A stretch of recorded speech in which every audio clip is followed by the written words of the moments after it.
Okay. That song is called The Power of Love by Huey Lewis, and I will give $10 to anyone who can run in the studio, of course, respectfully, and tell me what movie that song is from. At any point in this show, we're here until 6:30. If anyone can tell me what movie that's from, I will hand you $10. That's how sure I am that pretty much nobody knows where that's from, unless they're like an old school movie buff. And at that point, I'll be terrified if you run in here. Because I don't have a $10 bill. I'm just going to give you an IOU, shake your hand, and pray to God you never talk to me again. So with that being said, let's get on to some topics. Now, if Johnny J's, Jay-Z Johnny, Jay Joe, if he was here, we would probably start off with the Super Bowl. We're going to tackle a couple of topics today. We got the Super Bowl. We got the Coke commercial, that controversial Coke commercial that people are talking about. A lot of people are got their feathers ruffled over this for some ridiculous reason. A friend had Facebook messaged, I think it was Johnny, they messaged to tell the difference between rap and hip-hop, since me and Jays have a very, very big history, and especially in the underground battle rap scene. We'll get into that in a little bit. And then if we have enough time, we'll talk about this issue with Vladimir Putin. Apparently has major issue about the LGBT in the Olympics. So we're going to find out exactly why. And it's Thursday. Just, we have one more day left.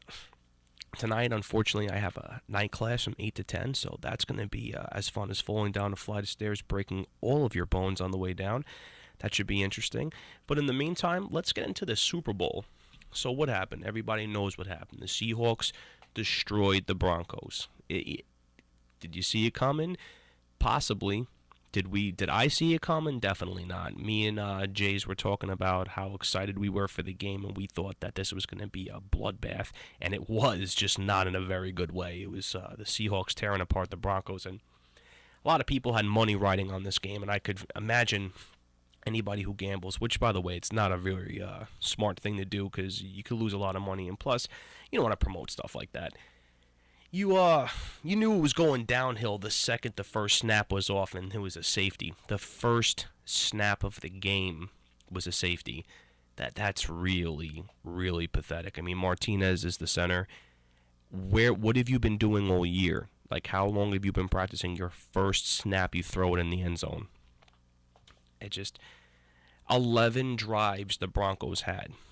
One time they scored. At least 5 of those 11 drives were turnovers, whether it was 2 intercepted passes or fumbles, which is like, it's kind of pathetic for like the number one offense of the year. This guy threw 55 touchdowns, and you got embarrassed by the Seahawks. But it's not a bad thing because they are the number one defense. It's just, I wish people who were riding the bandwagon now, I wish there was a way I could like take a photo image of them, or like a still photo image, so we could keep like watching them talk and say how much like, oh, the Seahawks aren't the best defense. No, definitely not. It's going to be the Chiefs. What happened to the Chiefs first game? The Colts did how many points to them? Oh, well, most of their people got hurt. Okay, that's cute, but what happened? A definite, dominant, like a perfect defense like that doesn't allow that many points. But it is Andrew Luck. Yeah, I understand. But Seattle, 8 points in the first quarter, 14 in the second, 14 in the third, and a touchdown in the last. We got to see Marshawn Lynch run a touchdown in, which I was excited to see for a Super Bowl. I'm a huge Marshawn Lynch fan. We got to see Percy Harvin come back. That was exciting to see him run a touchdown on a kickoff. And one of the first plays was, instead of passing it to Lynch, he just handed it off to Percy Harvin. He got like a 15, 20-yard rush for that. That was very exciting. But Denver, man, major letdown. They're probably going to come back swinging next year, but keep in mind, these defenses are only getting stronger now that Seattle has a core offense and a very good offense to work with. They're going to look to keep building their defense, and if they keep building their defense with having guys like Richard Sherman, Chancellor, Thomas, like having those 3 guys and getting people who are just as good or can potentially be as good, that's very, very, very dangerous. So, not much else to say with the game. I mean, how many end zone opportunities did Denver get? Maybe 1, maybe 2. How many times did Demaryius Thomas catch the ball all year and get? He was one of the guys who had the highest yards after the catch throughout the whole year, and he caught 3 major catches and jumped back behind the first down marker. What do you? At that point, you're just like, are they purposely throwing the game? Are they just making sure? Are the bookies in Vegas like putting that much money into Peyton, Demaryius Thomas, and Eric Decker's pocket that they're just like, whatever, forget tradition. How's about $30 million in your pocket if you blow the game? Because Denver was the favorite. But I'm not speculating. I'm not trying to draw up any controversy. I'm just saying what I saw as a football fan. And it got to the point where it almost looked like they were throwing the game. That's how bad it was. So not a very eventful Super Bowl, and the commercials were god-awful.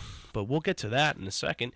But in the meantime, I'm going to play a couple of songs for you guys and kick back since Jay's Juice isn't rocking with us. And we will see what we got here on the agenda today. All right, so enjoy some classics.